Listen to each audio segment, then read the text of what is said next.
Hello, नमस्कार। मैं आयुष स्वागत करता हूँ आप सभी का भारत द इंडिया पर। जैसा कि आपको पता है, हमने गवर्नेंस द फाउंडेशन सीरीज को स्टार्ट किया हुआ है। उसके तहत अभी तक हम सभी ने जाना कि गवर्नेंस क्या होती है। गवर्नेंस को हमने समझा, बेसिक्स को हमने, ट्रांसपेरेंसी को समझा एंड अकाउंटेबिलिटी को समझा। किसको? अकाउंटेबिलिटी को। लास्ट लेक्चर में हमने समझा था कि अकाउंटेबिलिटी क्या होती है और transparency and accountability two sides of same coin कैसे कैसे हैं, सेम कॉइन कैसे हैं, और ये एक दूसरे को कैसे कॉम्प्लीमेंट और सप्लीमेंट करते हैं। हमने लास्ट टाइम बात की थी कि आने वाले लेक्चर्स में हम इनको, जो वेज हैं, जो मेथड्स हैं, जो इनको इंश्योर करते हैं, हम उनकी बात करेंगे। तो आज उसी सीरीज में हम बात करने जा रहे हैं सिटीजन चार्टर की। सिटीजन चार्टर की। इससे पहले मैं बता दूं कि हर वेज एक अलग से टॉपिक है और उस पे एक पूरा लेक्चर होगा। कुछ पे एक या दो से लेक्चर, एक या एक से ज्यादा लेक्चर भी आएंगे, जैसे भी उनकी लेंथ है। तो हम सिटीजन चार्टर से स्टार्ट करने जा रहे हैं आज का टॉपिक। ठीक है, तो चलिए फिर आगे बढ़ते हैं। चलिए इसको रख देते हैं यहाँ पे, सिटीजन चार्टर। देखो, सिटीजन चार्टर क्या होता है। सिटीजन चार्टर बेसिकली एक ऑफिशियल डॉक्यूमेंट होता है जिसमें किसी भी ऑर्गेनाइजेशन के, प्राइवेट, गवर्नमेंट, कोई ऑफिस, कोई कॉरपोरेट, उसके मिशंस, गोल्स, सर्विसेज जो वो अपने स्टेक होल्डर्स को, क्लाइंट्स को, कंज्यूमर्स को, सिटीजन्स को प्रोवाइड करते हैं, वो सब उसमें मेंशन होता है। यानी कि इसको अगर हम लिखना चाहें तो लिख सकते हैं कि ये रेस्पॉन्स है। क्या है? ये एक, sorry, one second.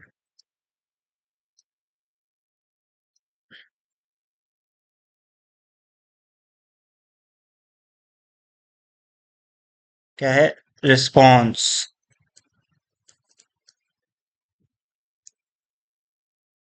To the quest for solving for solving daily problem of citizens. क्योंकि हम गवर्नमेंट के रेस्पेक्ट में बात कर रहे हैं तो हम सिटीजन्स की बात करेंगे। ठीक है, which they are facing and use to face, which they are facing or use to face while dealing with any government office, any government office. जैसे कि हम पुलिस डिपार्टमेंट में जाते हैं या तहसील में जाते हैं, तो पता होना चाहिए कि उस तहसील में क्या क्या काम होता है, म्यूनसिपालिटी में क्या क्या होता है, क्या उनके मिशन है, क्यों वे बैठे हैं, क्या वे कर रहे हैं। अगर कुछ गड़बड़ होती है या आपकी कोई क्वेरी है तो वह कैसे सॉल्व होगी, वो सब सिटीजन चार्टर का एक हिस्सा है। मैं आपको सैंपल के तौर पे दिखा भी देता हूँ। देखिए आप, एक सेकंड।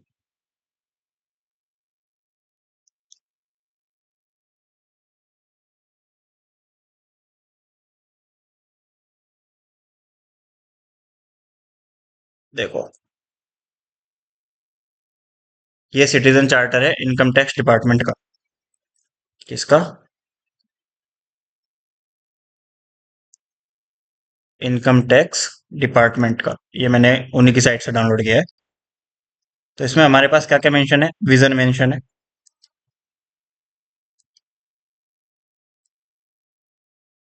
क्या क्या मेंशन है? विजन मेंशन है।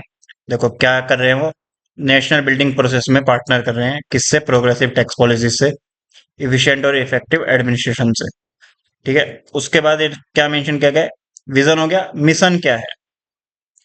प्रोग्रेसिव टैक्स पॉलिसी बनाना, कंप्लायंस को यूज करना, अकाउंटेबल एंड ट्रांसपेरेंट बने रहना, ऑनेस्टी, फेयर, जुडिशियल मैनर में वर्क करना, क्वालिटी सर्विस को डिलीवर करना और कंटिन्यूअस स्किल को अपग्रेड करना। ऐसे ही वो किस किन वैल्यूज में मानते हैं वो यहाँ पे हो गई। और उसके बाद अगर हम बात करें तो इसमें दिया गया है सर्विस डिलीवरी स्टैंडर्ड्स, कि उनके क्या क्या स्टैंडर्ड्स हैं, जैसे क्या क्या वो सर्विसेज दे रहे हैं और क्या क्या उनकी टाइमलाइंस होंगी from the end of month, कि मतलब जैसे रिफंड इशू करना है तो 6 मंथ में आएगा, 9 मंथ में आएगा, द रिटर्न्स का इलेक्ट्रॉनिक फाइल रिटर्न्स का 6 में आ जाएगा, ऐसे करके। साथ में इसके पास एक इमेज और भी है, वो भी देख लेते हैं। वो भी सिटीजन चार्टर का हिस्सा है, इनकम टैक्स डिपार्टमेंट के। देखो, जूम कर देते हैं। इसमें एक चीज और बताई गई है कि हम अपने क्लाइंट से क्या क्या एक्सपेक्ट करते हैं। उनके क्लाइंट कौन है? हम, यानी कि टैक्स पेयर्स। वो कैसे होने चाहिए? टैक्स टाइम पे देने चाहिए, उनके पास पैन होना चाहिए, सभी डॉक्यूमेंट्स और कॉरेस्पॉन्डेंस का एक कोट होनी चाहिए फिक्स, टैन भी होना चाहिए, टैक्स क्रेडिट स्टेटमेंट वेरीफाई होने चाहिए, वेरीफाई कर सके क्रेडिट को, तो वो स्टेटमेंट्स भी होनी चाहिए। अपना बैंक अकाउंट नंबर करेक्ट दें, आईएफएससी करेक्ट दें, बैंक डिटेल्स करेक्ट दें, सभी चीज यानी कि। अच्छा, अब वो क्या क्या कर रहे हैं? टैक्स पेयर तो ये कर रहे हैं, हमें क्या क्या करना है, यानी कि इनकम टैक्स डिपार्टमेंट क्या क्या कर रहा है? वॉलेंट्री कंप्लायंस, एजुकेट करेंगे टैक्स पेयर्स को, सिटीजन्स को टैक्स लॉज के बारे में, ये सब उनकी ड्यूटी है। State of art and green tech को लाएंगे। सबसे अहम बात, ग्रीवेंस रिड्रेसल भी मेंशन होता है सिटीजन चार्टर में। जो भी ग्रीवेंस आएगा उसको रिड्रेस किया जाएगा, कितने टाइम फ्रेम में किया जाएगा। और इसमें एक नोट भी है, यहाँ पे देखो, above initiative will apply to cases where return and applications is complete in all respect। तो जो टाइम फ्रेम है, यहाँ पे हो या यहाँ पे हो, वो तब के लिए है जब सभी रेस्पेक्ट्स में जो एप्लीकेशन या कंप्लेन या रिटर्न उनके पास आई है वो हर एस्पेक्ट में कंप्लीट थी। ठीक है, समझ गए? अब आगे बढ़ते हैं कंटेंट की तरफ। ये तो एक एग्जांपल था समझाने के लिए। अब देखो, अब देखते हैं, एक सेकंड।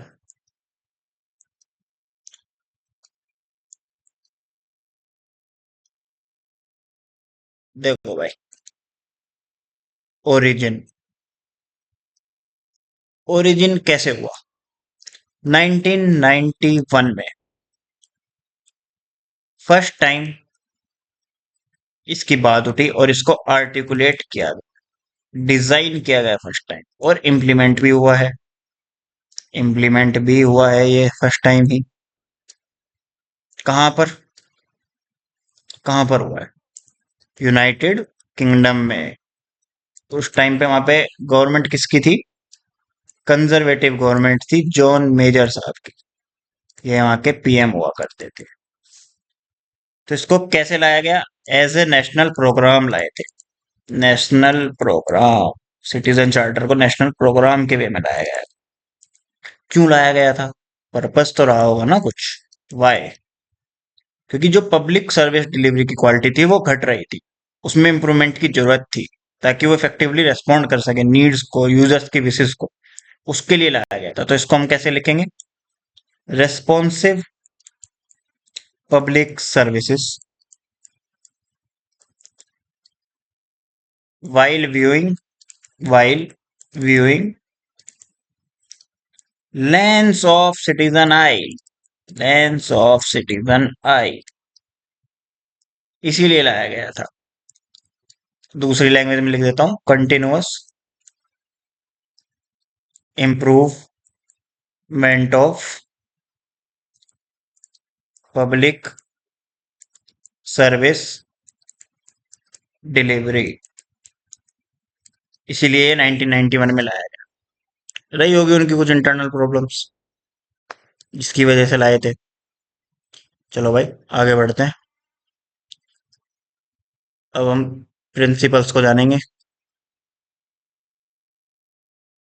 क्या जानेंगे हम? 1991 में लाए तो कुछ प्रिंसिपल्स भी लाए थे, उनकी भी चर्चा कर लेते हैं कि क्या प्रिंसिपल्स हैं वो। प्रिंसिपल्स टोटल हैं 6। कितने हैं? 6 हैं। Number 1, quality benchmark. Quality benchmark of provided services. Choice and consultation, choice and consultation, यानी कि इसमें हम लिखते हैं citizen feedback and options to avail services. ठीक है, उसके बाद कि अगर हम बात करें तो standards,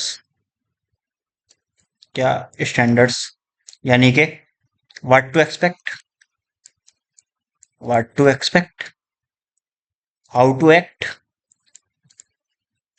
if standards not meeting, if standards not met,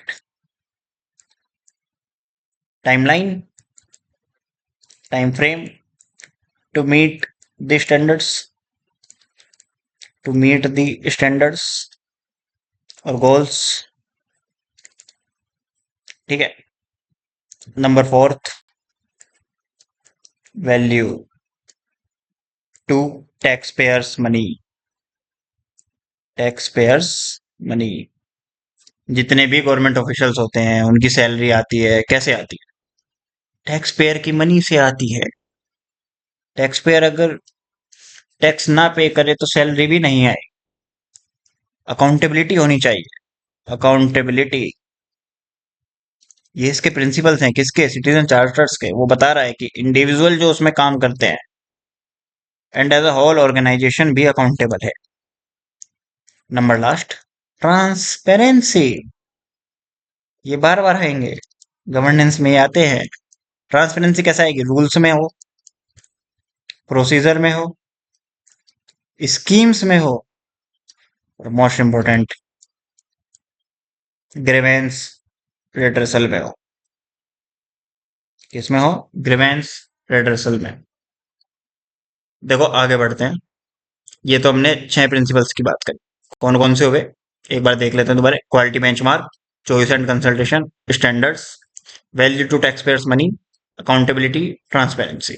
आगे चलते हैं। 1998 में क्या होता है? 1998 में जो हमने अभी 6 प्रिंसिपल्स बताए थे उनको एलोबरेट किया गया, यानी कि उनको और वाइड किया गया। Elaborating 6 principles. कैसे? क्या आया भाई? देख लेते हैं क्या आया। ऐसे समझते हैं इसको, एक एक लाइन के हैं तो। सेट करना होगा स्टैंडर्ड ऑफ सर्विस, सेट कीजिए। उसके बाद be open, openness and full access to what? Information. उसके बाद consult and involve whom? Stakeholders, stakeholders, beneficiaries यानी कि citizens, pressure groups, encourage to exercise choices, fair treatment, fair and justiciable treatment, fair and justiciable treatment, put things right when they go, whenever they go wrong। जब भी कोई चीज गलत हो जाए उसको राइट कीजिए, यानी कि जिम्मेदारी लीजिए, रिस्पॉन्सिबिलिटी लीजिए, रिस्पॉन्सिवनेस दिखाइए। इसके आगे भी आते हैं, इसको यहीं से बढ़ा देता हूँ। इफेक्टिव यूज कीजिए, किसका? रिसोर्स का। Effective use of what? Resources. अब रिसोर्सेज में सभी आते हैं, मिनरल्स भी आते हैं, ह्यूमन रिसोर्स भी आता है, नेचुरल रिसोर्स भी आते हैं, नेचर रिसोर्स भी है, सभी तरह का resource, IT resource, tech resource, energy resources, सभी का इफेक्टिव यूज होना चाहिए, वेस्टेज ना हो, कम से कम हो अगर होगी तो। इनोवेट कीजिए एंड इम्प्रूव कीजिए, दोनों ही चीज है। उसके बाद क्या है, कोलैब विथ अदर प्रोवाइडर्स। अगर सेम सर्विस या सर्विस इंटरलिंक है या इंटरवीन्ड है कोई सर्विस कि वो मल्टीपल डिपार्टमेंट से होके जाएगी, तो उनमें कोलेब्रेशन होना चाहिए। जैसे पासपोर्ट बनवाने जाते हैं, ऑनलाइन अप्लाई करते हैं, उसके बाद पासपोर्ट ऑफिस बुलाया जाता है एक डेट पे, वहां पे डॉक्यूमेंट्स की जांच होती है, जो भी आप लेके जाते हो, वेरीफाई करते हैं वो आपको, उसके बाद वो भेज देते हैं। फिर वो वेरिफिकेशन भेजते हैं आपके जो नियरेस्ट पुलिस स्टेशन होता है, थाना होता है, वहां पे आती है।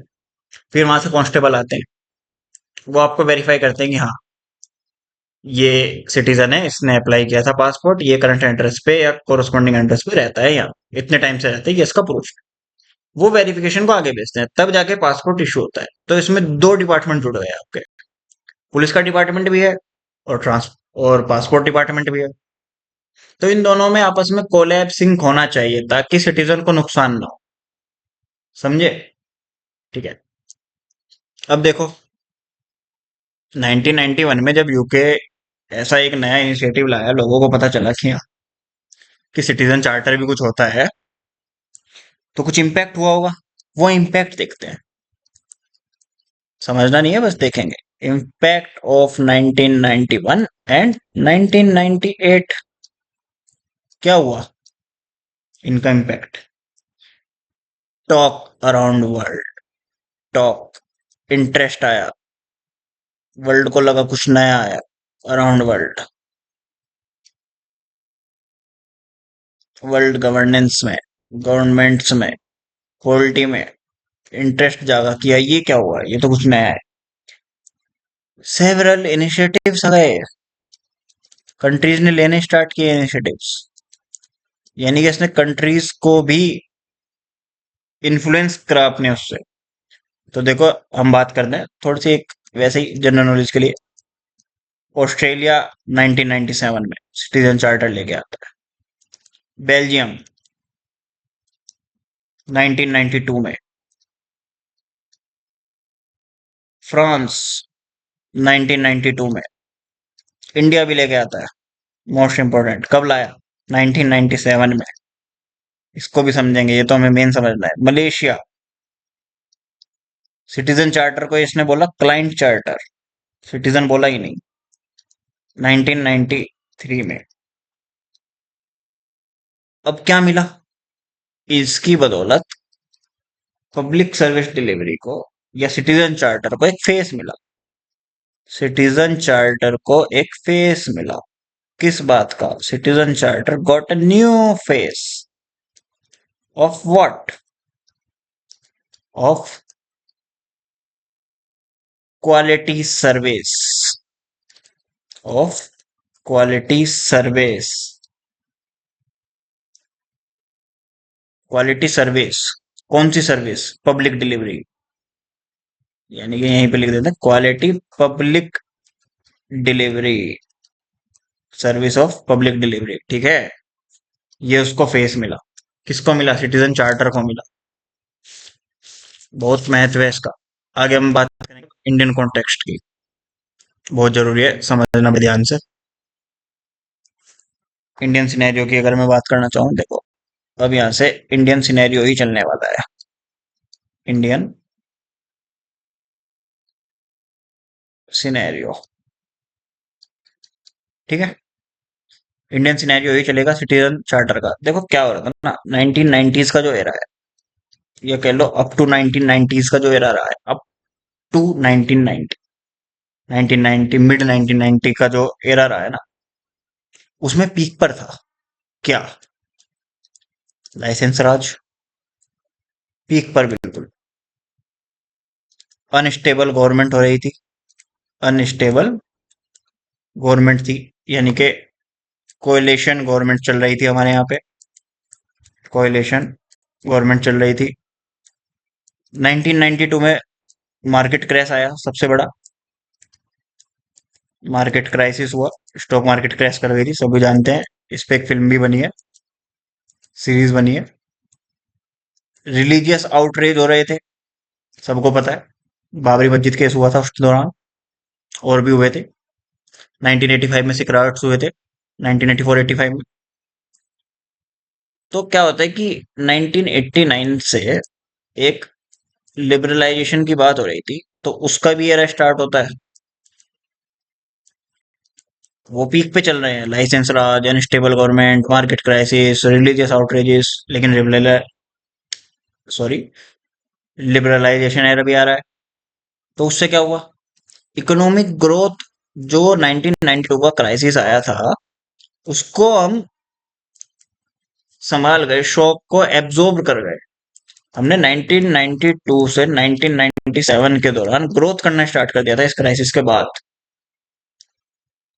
फिर क्या हुआ, एट्थ 5 ईयर प्लान, पता है ना, हमारी गवर्नमेंट पहले 5 ईयर प्लान लाती थी, उसने भी इसको मोमेंटम मिला। किसको? ग्रोथ को।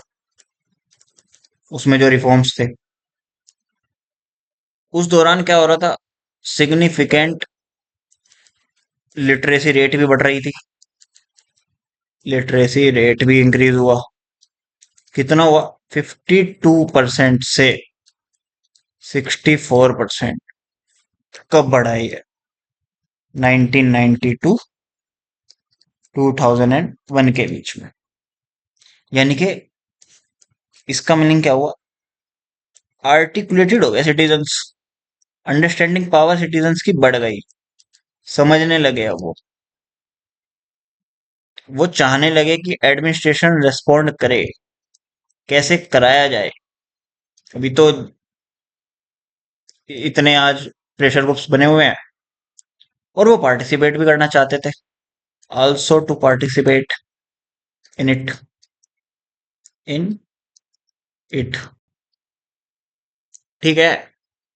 तो भाई, इतना कुछ हो रहा था 1990s के एरा में, वो तो उससे भी ज्यादा कुछ रहा था, लेकिन हमें फिलहाल इसी से मतलब है। तो 1996 में क्या हुआ, गवर्नमेंट में एक कंसेंसस आ गई। Consensus in what? गवर्नमेंट। किस बात पे? इफेक्टिव एंड रेस्पॉन्सिव एडमिनिस्ट्रेशन को लेके। ठीक है। अब ये हुआ तो कुछ होना भी था, तो 1997 में चीफ मिनिस्टर्स की कॉन्फ्रेंस होती है।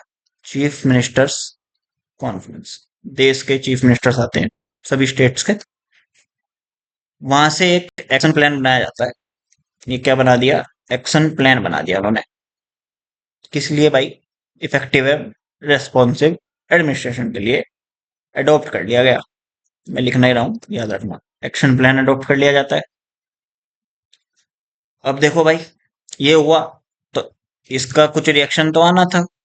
तो एक डिपार्टमेंट है हमारे पास, आप जानते हो, department of administrative reforms and public grievances, DARPG जिसको बोलते हैं, उसने इनिशिएट कर दिया। क्या कर दिया भाई इनिशिएट? कोऑर्डिनेट करना, coordination, plus what? Formulation, plus what? Operationalisation. Operationalisation किसका? सिटीजन चार्टर का। किसका? सिटीजन चार्टर का। अब देखो, ये तो कर दिया। आज की डेट में जब ये इनिशिएटिव स्टार्ट हुआ था, अगर मैं बात करूं ना, एज ऑफ जनवरी 2025, वैसे एक डेटा दे देता हूं, 264 टोटल सिटीजन चार्टर्स हैं हमारे पास, गवर्नमेंट के, जो कि अपलोड है, यानी कि डिजिटली अवेलेबल है ऑन व्हाट? एक वेबसाइट लिख रहे हो, चेक भी कर सकते हो, www.goicharters.nic.in, इस साइट पर चेक भी कर सकते हो। ये कॉम्प्रिहेंसिव वेबसाइट है सिटीजन चार्टर्स की। किसने लॉन्च की थी? DARPG। कौन? Department of administrative reforms and public grievances. कब की थी? 2002 में। इसमें central government ministries, state government दोनों के आते हैं। इसमें सेंट्रल गवर्नमेंट के भी मिल जाएंगे प्लस स्टेट गवर्नमेंट के भी मिल, जिन्होंने अपलोड किए हैं, जिनका डिजिटल फॉर्मेट में अपलोड है अलग अलग मिनिस्ट्रीज के, डिपार्टमेंट्स के, ऑर्गेनाइजेशन के, वो मिल जाएंगे। अब हम कुछ एक्सपेक्ट कर रहे थे सिटीजन चार्टर से, कुछ तो किया होगा ना। तो वो एक्सपेक्टेशन क्या थी हमारी? कुछ तो थी, ज्यादा नहीं थी, थोड़ी थी। 6 पॉइंट या 5 पॉइंट जो हमने एलिमेंट्स में बात की थी या प्रिंसिपल्स में पीछे बात की थी, वही है। फिर भी एक बार रिपीट कर देता हूँ। एक्सपेक्टेशन, एक्सपेक्टेड एलिमेंट्स क्या थे हमारे इंडियन सिनेरियो में? कि हम विजन देंगे। अभी हमने थोड़ी देर पहले इनकम टैक्स डिपार्टमेंट का देखा था, तो विजन एंड मिशन उसमें टॉप पे है। हम बिजनेस डिटेल्स भी देंगे, वो दे रहे हैं की सर्विसेज के रूप में। क्लाइंट डिटेल्स जो कि हार्मफुल ना हो, यानी कि सेंसिटिव इंफॉर्मेशन नहीं देंगे, उतनी देंगे जितनी जरूरी है, क्लाइंट को भी हार्म नहीं होना चाहिए। डिटेल ऑफ सर्विसेज कि हम क्या क्या प्रोवाइड कर रहे हैं। बिजनेस तो ये है कि हम क्या करते हैं, हमारा बिजनेस किस लिए है, गोल क्या है हमारा, हम क्या क्या एंटर कर रहे हैं, वो चीज। हम अपने क्लाइंट्स को क्या क्या सर्विसेज देते हैं, ईच क्लाइंट की अलग अलग मेंशन करेंगे। हम इसमें डिटेल देंगे एंड हाउ टू एक्सेस भी बताएंगे। किसका? Grievance mechanism.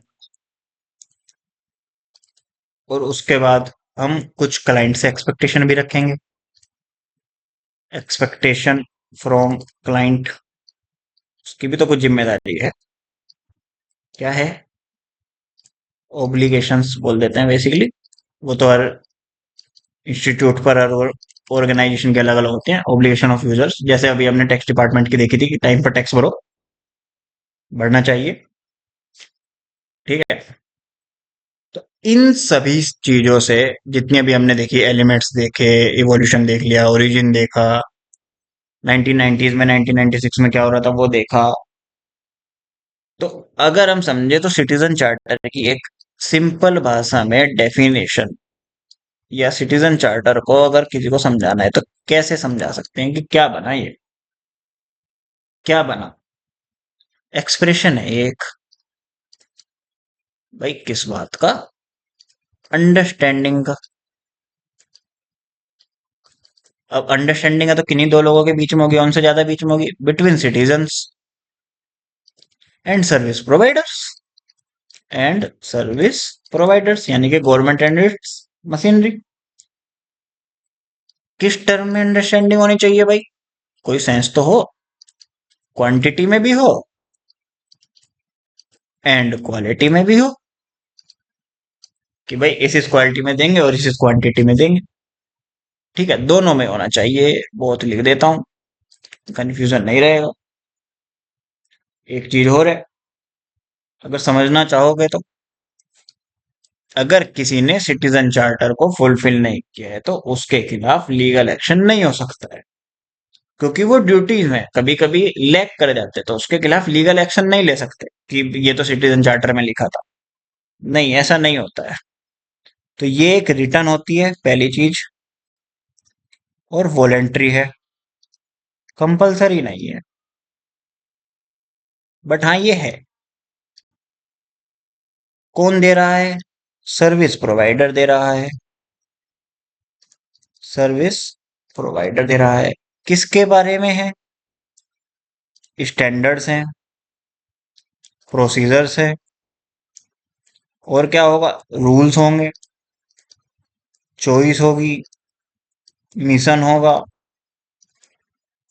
एसेसिबिलिटी होगी, एसेसिबिलिटी होगी, ट्रांसपेरेंसी भी आएगी, ट्रांसपेरेंसी होगी, एंड अकाउंटेबिलिटी भी आएगी साथ साथ। और भी बहुत कुछ आएगा वैसे तो ये एक सिटीजन चार्टर की दो डेफिनेशन बन गई। क्या क्या बन गई? क्या बनी? Expression of understanding between citizen and service provider, term of quantity and quality. Of what service, ये भी याद रखना। रिटर्न एंड वॉलंटरी डिक्लेरेशन, किसकी, सर्विस प्रोवाइडर के द्वारा, किस बारे में, standard procedure rules choice mission accessibility transparency and accountability. अगर कल को कोई ग्रीवेंस हो जाता है तो किसके पास जाओगे, वो चीज।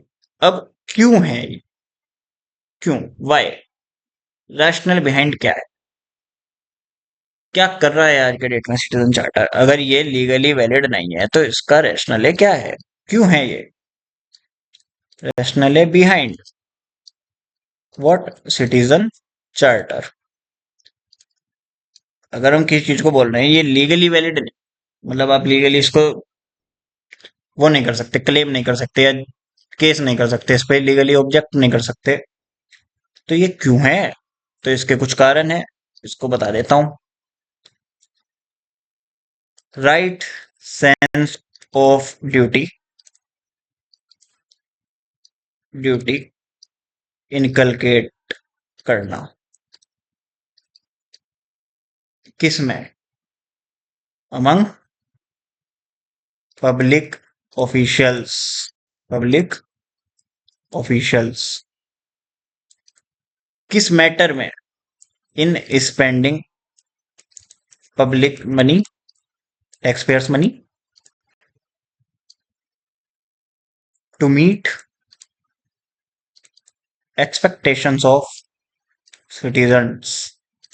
हम टैक्स भरते हैं, टैक्स हम इसीलिए तो भरते हैं ताकि हमें सर्विस मिले, गवर्नमेंट के पास वरना फंड थोड़े ना है, फंड तो टैक्स से आएगा, ठीक है। और अगर इसकी सक्सेसफुल इम्प्लीमेंटेशन कोई भी ऑर्गेनाइजेशन कर ले, सपोज करो रोड ट्रांसपोर्ट मिनिस्ट्री इसको सक्सेसफुली इंप्लीमेंट कर लेती है, तो उससे क्या होगा, इम्प्रूव सर्विस डिलीवरी हो जाएगी, पहली चीज, इम्प्रूव्ड सर्विस डिलीवरी हो जाएगी। दूसरा, ग्रेटर रेस्पॉन्सिवनेस भी दिखेगी, greater responsiveness among official, responsiveness. उसके बाद प्रायोरिटाइज कर लेंगे हम needs and rights of citizens को, या क्लाइंट्स राइट्स ऑफ सिटीजन्स, यानी कि हमने क्या कर दिया, सिटीजन सेंट्रिसिटी लिया है हम, अब सिटीजन पे ही फोकस है। अगर हम बात करें एग्जाम्पल के तौर पे, रोड कनेक्टिविटी कितनी बूस्ट हुई है, एग्जाम्पल अगर मैं इसका लेता हूं तो रोड कनेक्टिविटी या रोड इंफ्रास्ट्रक्चर कितनी ज्यादा बूस्ट हुई है सिंस 2014। ब्रिज बन रहे हैं, एक्सप्रेसवेज बन रहे हैं, हाईवे बन रहे हैं, से जो कहाँ पे, ऐसा नहीं सिर्फ फर्स्ट टायर सिटीज में, second tier and third tier cities को भी टारगेट किया जा रहा है, वहां पर भी डेवलपमेंट हो रहा है, बेटर मेंटेनेंस है, बूस्ट इकोनॉमिक ग्रोथ हो रही है, बूस्ट कर रही है इकोनॉमिक एक्टिविटी उस सेक्टर की, इकोनॉमिक ग्रोथ। क्यों हो रहा है, क्योंकि जो मिनिस्टर है हमारे Nitin Gadkari ji, road transport minister जो है, वो पब्लिक डोमेन में रहते हैं, पब्लिक डोमेन में प्रेजेंस है उनकी, प्रेजेंस है उनकी पब्लिक डोमेन में, वो कन्वे करते रहते हैं कि हमने ये किया है और ऐसे ऐसे किया है, वाया मीडिया कर रहे हैं आजकल तो, सोशल मीडिया से कर रहे हैं, इन्फ्लुएंसर्स की मदद से कर रहे हैं, पॉडकास्ट वगैरह करके, देखा होगा आपने उनको बहुत सारी पॉडकास्ट पे ई मीडिया का यूज करके। अब देखो क्या होता है ना, सिटीजन चार्टर बनाना कैसे चाहिए, बनता तो है अलग तरीके से, इंस्टीट्यूट के लोग बनाते हैं, ऑर्गेनाइजेशन के टॉप ऑफिशियल्स बनाते हैं, लेकिन बनना कैसे चाहिए वो हम बता देते हैं। रोड मैप क्या होना चाहिए उसका, तो देखो भैया, रोड मैप क्या होना चाहिए सिटीजन चार्टर, स्पेलिंग गलत हो गई, रोड मैप। तो देखो भाई, पहले बनाएंगे टास्क फोर्स, सिंपल सी भाषा में समझते हैं इसको, कोई भी जैसे घर में एक इवेंट करना है, उसमें केटरिंग करनी, उसमें सोचना है कि रात को डिनर में क्या क्या होगा, फूड आइटम्स क्या क्या होंगे, तो राय ली जाती है ना सबकी, जो बड़े होते हैं, हैंडलर्स होते हैं, या सबकी चॉइसेस का ध्यान रखा जाता है कि हाँ ये नई जनरेशन है हमारे घर की, तो इसको नई जनरेशन का पता है, ये पुरानी है तो इसको पुरानी का पता है, ओल्ड जनरेशन का, ये मिडिल जनरेशन है तो इसको मिडिल का पता है। तो उस हिसाब से चॉइस बनाई जाती है, तैयार की जाती है सभी स्टेक होल्डर्स को मिला के, तब जाके केटरिंग फाइनल होती है, या वेन्यू भी ऐसे ही फाइनल होता है। ठीक है, तो वैसे ही चार्टर में, सिटीजन चार्टर में कैसे बनाएंगे? सबसे पहला काम, टास्क फोर्स बनाएंगे।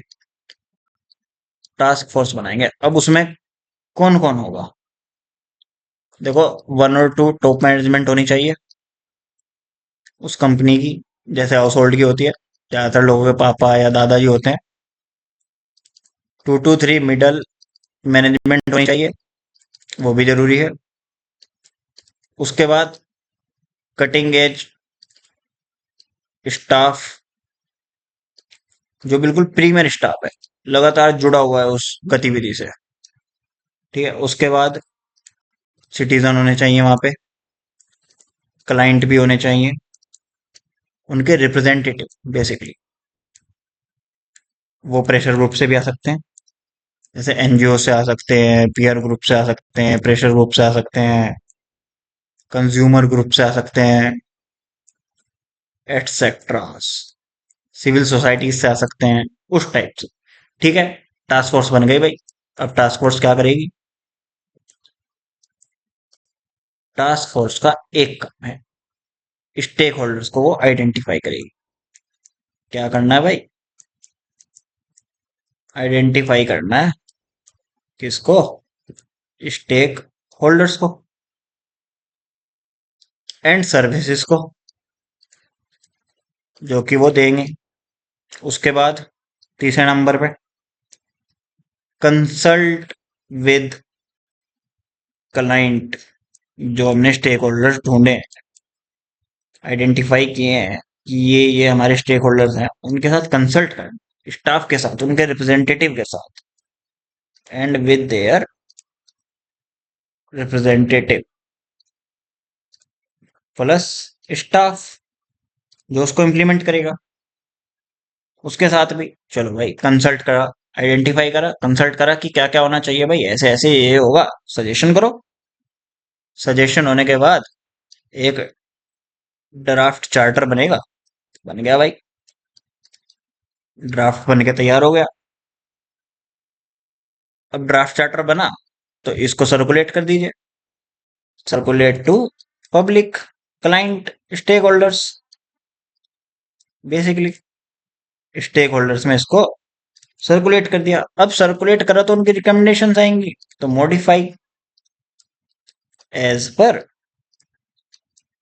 Recommendations, recommendations. और अगर मॉडिफाई नहीं करते हैं किसी कारण से, तो उसको बताइए कि क्यों नहीं करा, रीजंस दीजिए। अब मॉडिफिकेशन करने के बाद एक ड्राफ्ट और बना होगा, तो बनने के बाद उसको कंसिडर किया जाएगा बाई टॉप मैनेजमेंट ऑफिशियल्स, जिसको बोलते हैं top core group of the company, core group of company. ठीक है, बन गया। अब क्या है कि मॉडिफिकेशन अब भी हो सकती है, कोर ग्रुप भी तो कुछ सजेस्ट करेगा ना, कि नहीं नहीं ये नहीं हो सकता है, या ये हो सकता है, तो भैया इसको ध्यान में रखना है हमें, रखेंगे। 7th पॉइंट पे आ जाते हैं। 7th पॉइंट क्या कह रहा है? मिनिस्ट्री मॉडिफाई करेगी अब उसको, मिनिस्ट्री चेक करेगी, मिनिस्ट्री मॉडिफाई करेगी अब। ठीक है ना, मॉडिफिकेशन बाय मिनिस्ट्री। मॉडिफिकेशन हो गया, सब कुछ हो गया, अब अप्रूवल आएगा, अप्रूवल बाय मिनिस्ट्री। कॉपी जाएगी DARPG को, किसको? जो चार्टर बन गया, अब उसको DARPG भेजा, वहां से फॉर्मल रिलीज होगा चार्टर,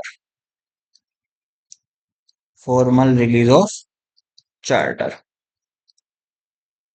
एंड इसको पब्लिक डोमेन में रखा जाएगा, इन public domain, digitally and in office. अब भाई बन तो गया, लेकिन बनाना काफी नहीं है। बन तो पहले भी रहा था, लेकिन अब उसकी इफेक्टिव इम्प्लीमेंटेशन भी तो इंश्योर करनी है, तो नोडल ऑफिसर लाएंगे, अपॉइंट किया जाएगा फॉर इट्स इम्प्लीमेंटेशन। इम्प्लीमेंटेशन, ठीक है। ऐसे बनता है सिटीजन चार्टर, बनना ऐसे चाहिए। आइडियल रोड मैप ये है, लेकिन क्लाइंट्स के पास या सिटीजन्स के पास नहीं आती है, या आता है तो उनको पता नहीं चलता है। अब देखो, कुछ उसमें मॉडल गाइडलाइंस है कि उसमें क्या करना चाहिए,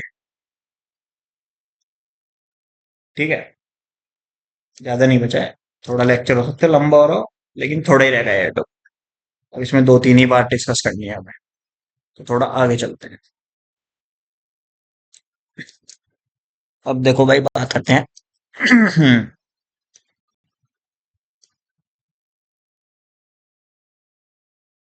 मॉडल गाइडलाइंस। सिटीजन चार्टर जब बना रहे हैं, जो ड्राफ्ट भी बना रहे हैं, फाइनलाइज कर रहे हैं, वो कैसा होना चाहिए, लुक लाइक कैसा होना चाहिए। जैसे हमने टैक्स डिपार्टमेंट का देखा था, कितना सिंपल था, हर कोई समझ सकता है पढ़ के। जिसको थोड़ी बहुत इंग्लिश आती है वो भी समझ सकता है। तो मल्टी लैंग्वेजेस में आने लगे हैं, रीजनल लैंग्वेज में भी, हिंदी में भी आते हैं। अब गवर्नमेंट उस चीज पे ध्यान दे रही है। तो basically simple to use, simple to use and to understand, and to understand. किस में होना चाहिए? लोकल लैंग्वेज प्लस इंग्लिश और प्लस हिंदी, और एनी, और एनी। अब तो और भी ज्यादा लैंग्वेजेस में आने लगे हैं कि सबको समझ में आए,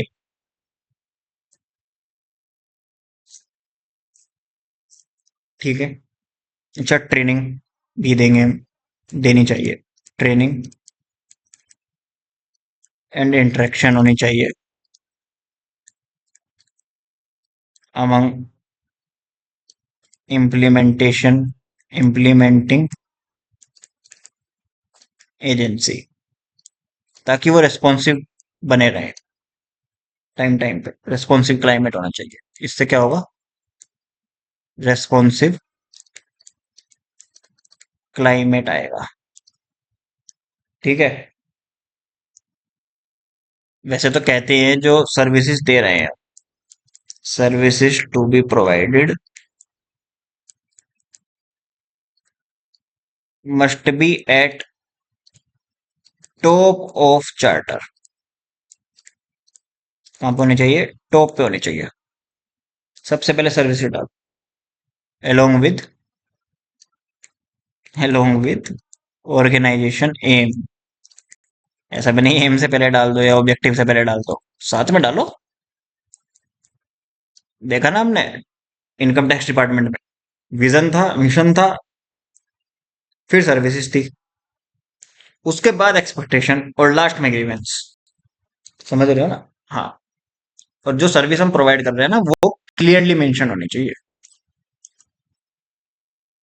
क्या होनी चाहिए? क्लियरली मेंशन सर्विसेज, ठीक है। ग्रामर चेक कर लेना भाई, ग्रामर गलत हो सकती है।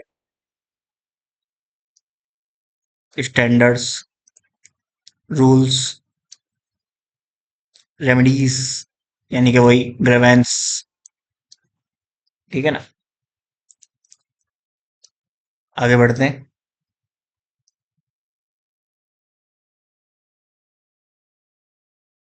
एक्सप्लिसिट मेंशन कर दो वहीं पे ही कि these are non justiciable. Justice नहीं ले सकते अगर ये मीट नहीं कर रहे हैं हम, क्योंकि ह्यूमन एरर डिले होता है।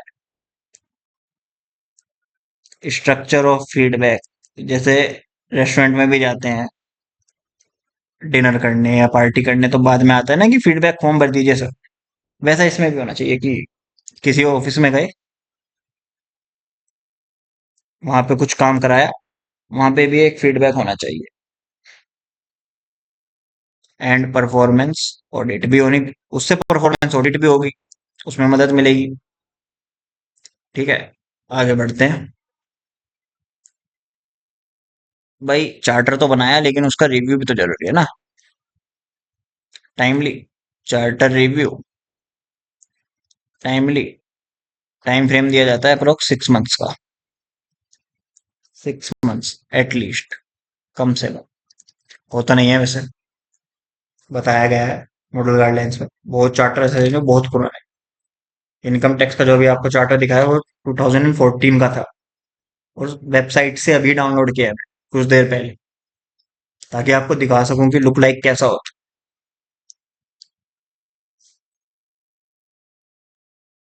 देखो, अब हमने बात करी कि चार्टर क्या होता है, उसके क्या मिशन है, क्या ऑब्जेक्टिव है, कैसी उसकी गाइडलाइंस होनी चाहिए, कैसे वो फॉर्मुलेट होना चाहिए। डूज की तो हमने बात कर ली, वैसे डोंट्स समझ गए होंगे, लेकिन फिर भी बता देता हूँ कि क्या क्या नहीं करना चाहिए। डोंट्स क्या क्या है उसमें, कि जो जो उसके दौरान नहीं होना चाहिए। तो इसकी भी बात कर लेते हैं, रुको। हाँ भैया, आओ, डोंट्स की बात करेंगे आज। डोंट्स इन सिटीजन चार्टर वाइल इम्प्लीमेंटिंग, या वाइल इम्प्लीमेंटेशन, या ड्यूरिंग इम्प्लीमेंटेशन। नंबर 1, अनरियलिस्टिक नहीं होना चाहिए वो। ठीक है, अनरियलिस्टिक होगा तो गड़बड़ हो जाएगी। Only senior officers in implementation, in implementation, ऐसा भी नहीं होना चाहिए। उसके बाद high promise, extra ordinary promise, ये भी दे देंगे ऑफ डिलीवरी, इतनी जल्दी दे देंगे, नहीं करना चाहिए। उतना करो जितने में पूरा कर सकते हैं। Don't look at it as it as one time exercise. ये एक वन टाइम एक्सरसाइज, ये continuously evolving exercise. Lack of clarity ना हो, lack of clarity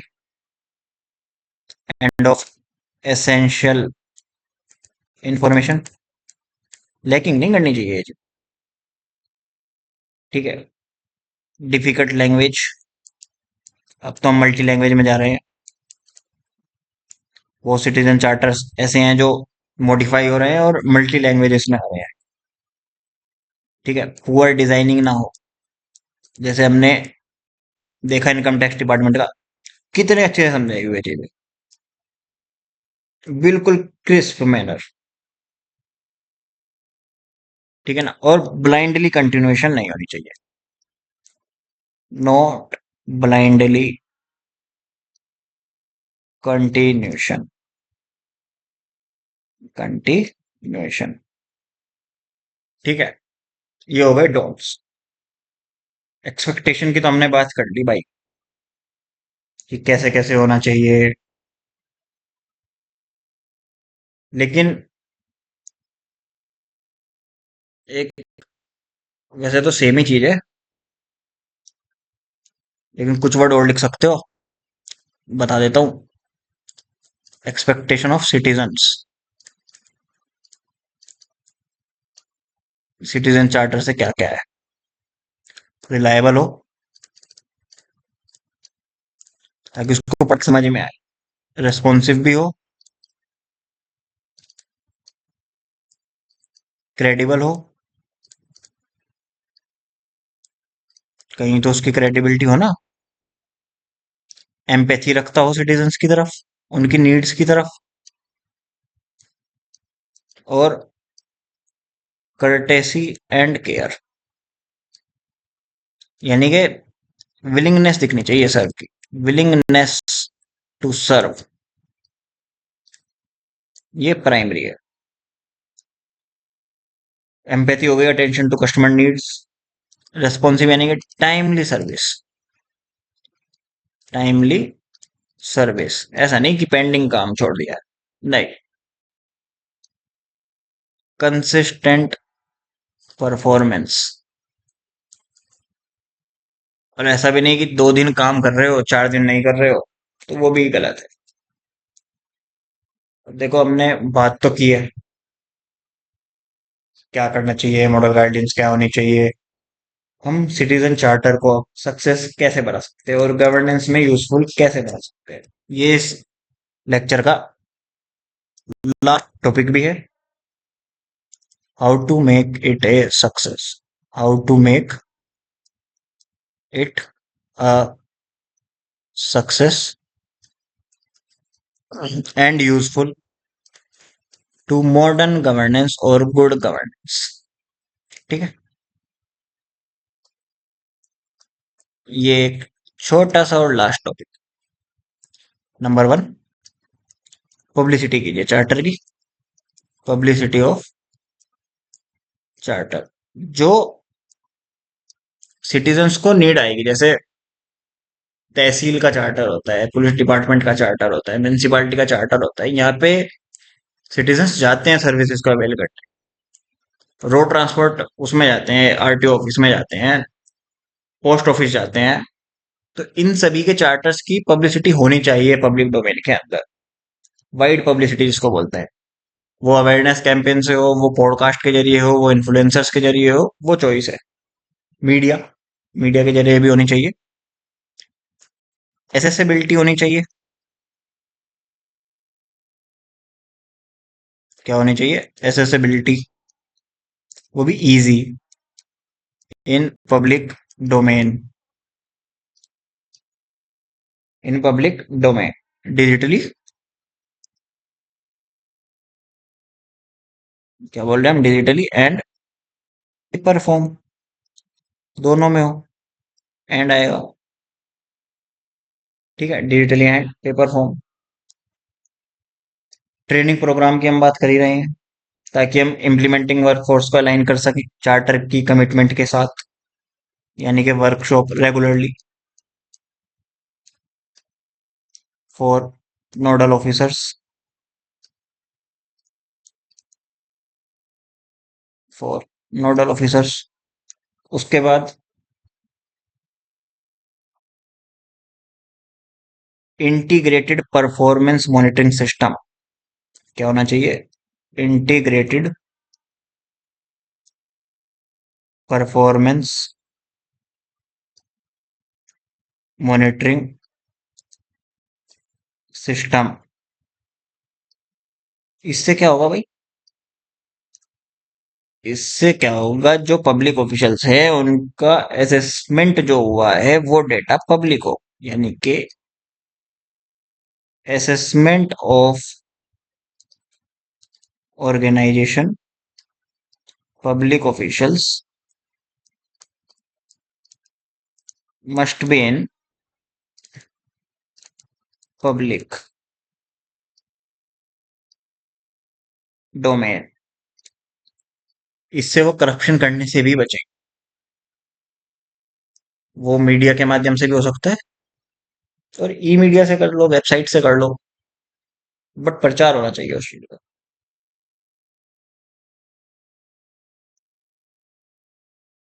internal and external feedback mechanism, एक बात ये भी है। नंबर 6,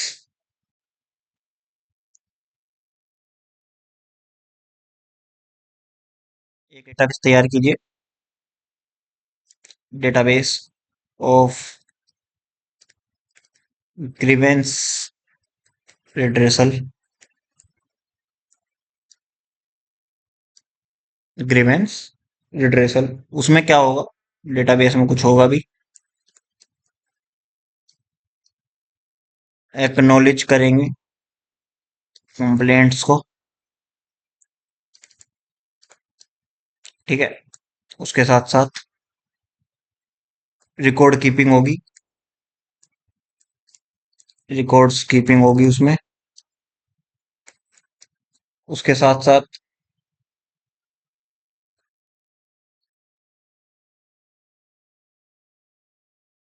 कंप्लेनेंट को जो है, जिसने कंप्लेन की है यानी कि वो इन्फॉर्म्ड रहना चाहिए, उसको अपडेट पहुंचते रहनी चाहिए, पीरियडिकली प्रोसेस इंप्रूव होना चाहिए। अच्छी बात है। ठीक है ना। अच्छा, चार्टर को कोई ऑन भी करे, एक चीज ये भी है, कौन ऑन करेगा? Head of the department. यानी कि charter must be owned, owned by whom? Head of department and staff जो उसको इम्प्लीमेंट कर रहा है। ठीक है। सारी चीज कर ली, कंसल्टेशन भी तो जरूरी है ना, इंक्लूसिव वो भी। उसके बिना सक्सेसिव कैसे बनाओगे, सक्सेस कैसे बनाओगे इसको, यानी कि inclusive consultation between various stakeholders, service providers और सर्विस रिसीवर्स, सभी के बीच। यहाँ पे आपका सिटीजन चार्टर जो है वो as a topic, as a concept complete हो जाता है। और मैं मानता हूँ आपको समझ में आया। नहीं आया तो आप इसको एक बार दोबारा भी देख सकते हैं, या मेरे को कमेंट्स में बता सकते हैं कि आपको यहाँ पे दिक्कत आई है, मैं उस पर अलग से दोबारा से उसको समझा दूँ। ठीक है। तो आज के लिए इतना ही। आप सभी के टेंशन के लिए धन्यवाद कि आपको citizen charter as a good governance measure समझ में आया होगा। कोशिश की है मैंने कि मैं आप सभी को समझा पाऊँ, कॉमन सिटीजन्स को भी और यूपीएससी एस्पिरेंट्स को भी। तो आप सभी का थैंक यू। आपसे मैं अब अलविदा चाहूँ। जय हिंद।